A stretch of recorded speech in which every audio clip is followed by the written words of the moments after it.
देश की जनता जान चुकी है कि जो है मोदी जी के साथ रहना चाहिए। मेरी बात सुनिए, क्या कहा आपने, दोबारा रिपीट। देश की जनता जान चुकी है मोदी जी का साथ ही सबसे अच्छा साथ है। देखिए, देश की जनता अच्छी तरीके से जान चुकी है कि जो उनको कहा जाता है फेंकू, वो बिल्कुल साबित हो रहे हैं। वो सिर्फ जुमला कर सकते हैं, जुमले के अलावा कुछ नहीं कर सकते। मोदी जी तो यूं भी कहते थे, भाई और बहनों, जब हमारी सरकार आएगी, जो हवाई चप्पलों में है वो हवाई जहाज में घूमेगा।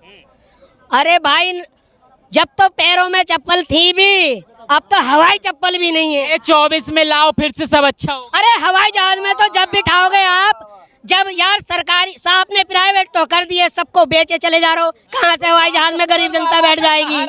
बताइए। मोदी जी कहाँ सहारा ले रहे हैं? नहीं ले रहे हैं।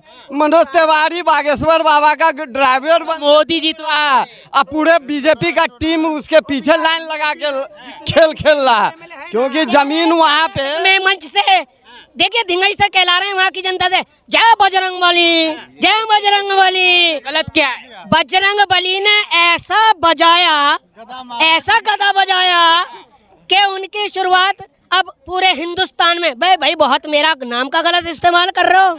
और सुनिए, कुछ दिनों बाद ऐसा भी हो सकता है कि साक्षात श्री राम आ जाएं जमीन पर और दे डंडा बजाएं, इन पर दे डंडा बजाएं कि बहुत मेरा नाम का झूठ बोल कर तुम वोट ले रहे हो। पॉलिटिक्स में क्यों? अरे भाई, भगवान है, आस्था अपनी जगह रखिए। जनता जो है अब बेवकूफ नहीं है।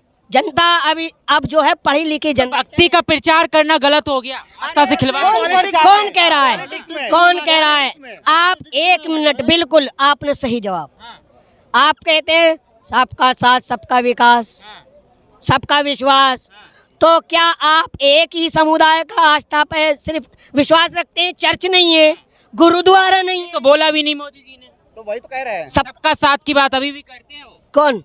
मोदी जी। आपने आस्था को कभी कहिए ना भैया, मस्जिद के नाम पे, कभी मस्जिद के नाम पे वोट मांग ले, कहो ना कि मस्जिद नहीं है, गुरुद्वारा नहीं है ना, तो हमेशा मंदिर में। देश की जनता, ये नहीं कहते देश के हिंदू, देश की जनता बोलते हैं वो भी। देश की जनता तो यहाँ क्या 17% मुस्लिम नहीं है?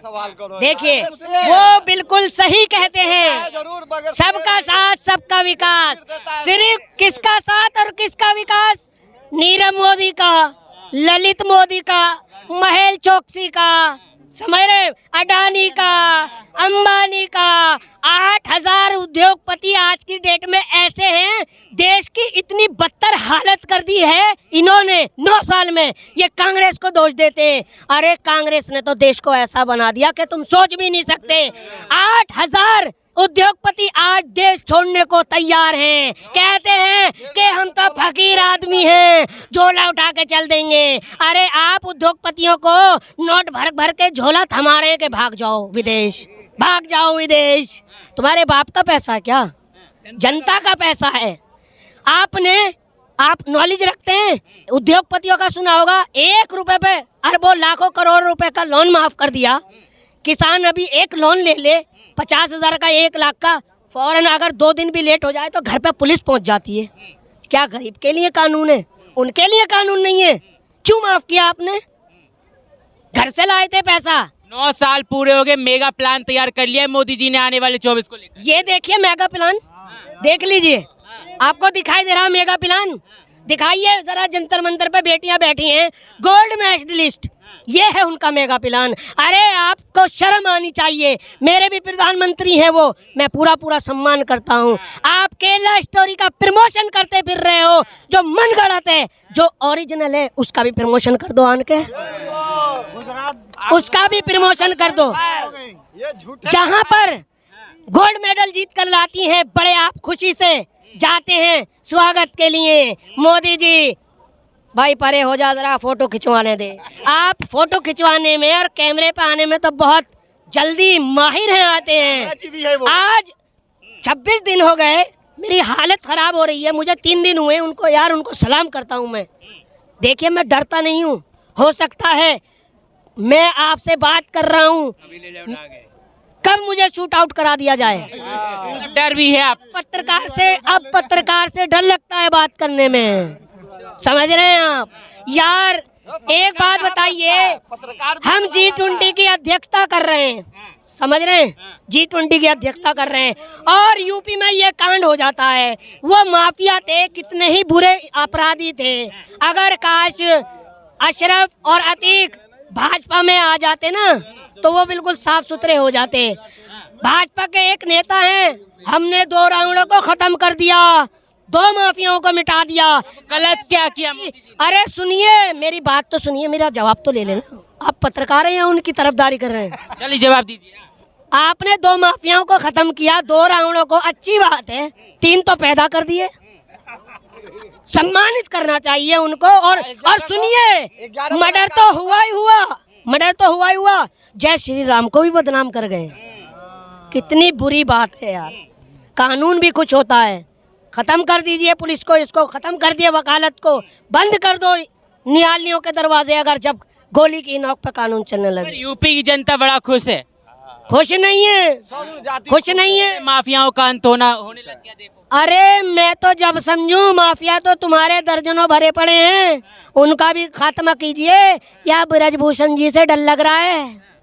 कहीं ना कहीं ऐसा भी हो सकता है, कहीं आदर्शवादी नेता है, आप ब्रजभूषण पर आरोप लगा रहे हैं। अनुराग ठाकुर आदर्शवादी, बीजेपी पार्टी के आदर्शवादी नेता है, बता रहे कि जब मोदी जी बोलेंगे इस्तीफा देने को तब इस्तीफा देंगे। आदर्श मानते हैं उनको अपना? मोदी जी कहाँ बोलेंगे? मोदी जी तो वैसे नहीं बोलेंगे। पता क्यों नहीं बोलेंगे? उन्हें तो खुद डर लग रहा है अपनी कुर्सी का, कि कहीं अगर मैं इसके खिलाफ जांच करवाना बैठूं। यूपी की सीट है बहुत, ये झोल है बहुत बड़ा, आप नहीं समझ पाओगे, बहुत बड़ा। आप समझ रहे हैं? हाँ, आप, मैं खाली देखिए, मुझ में मेरी हाइट नहीं बढ़ाई ऊपर वाले ने, मगर बुद्धि इतनी भर दी है कि आजकल होशियार को इशारा ही काफी है, होशियार को इशारा ही काफी है। देखिए, जो समझे दीवाल का देऊ, ना समझे दीवाल का लेऊ। झोल क्या है इसमें? अब सुनाए, अब मैं देखिए, मेरी आवाज बैठी हुई है और मुझे कुछ काम भी है, मुझे जाना है। मैं अपनी बहनों के लिए आया था। मैं एक शेर के साथ अपनी बात खत्म करके जाता हूँ कि पलट के देख ले हिटलर, पलट के देख ले हिटलर, तमन्ना हम भी रखते हैं। पलट के देख ले हिटलर, तमन्ना हम भी रखते हैं। अगर तू सत्ता का गुरूर रखता है तो वोट की ताकत हम भी रखते हैं।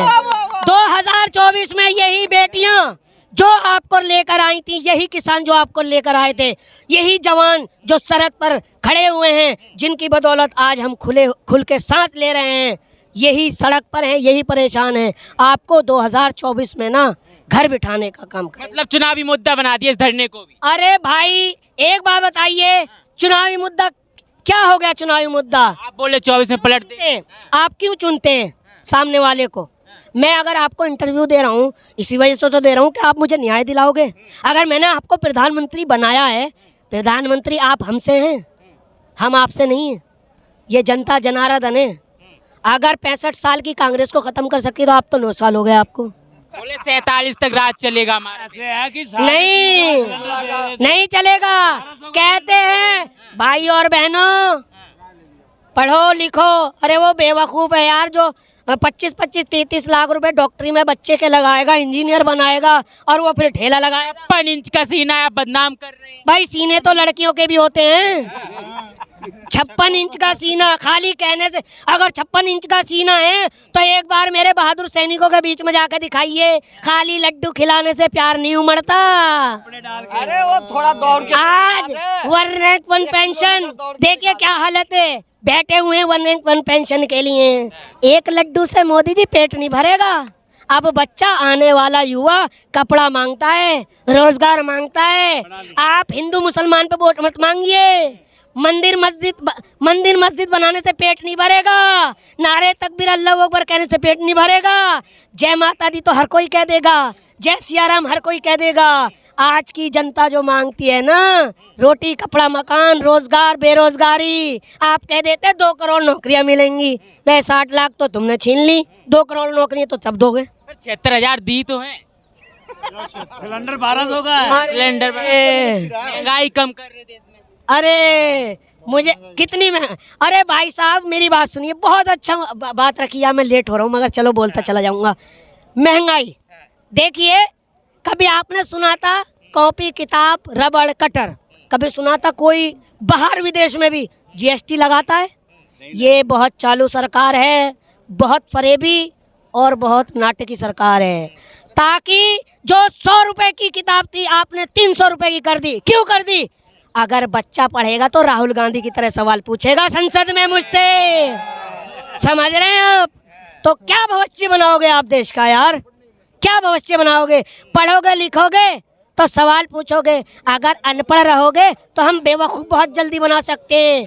बेवकूफ़ कैसे बना सकते हैं? भाई और बहनों, वही बेवकूफ़ बन सकते हैं। जब आप पढ़े लिखे होगे, एजुकेशन होगी, तो आप बहकाए में नहीं आओगे, चाहे वो कोई भी नेता हो। देखिए, मैं बीजेपी पे हमला नहीं बोल रहा, वो कोई भी नेता हो।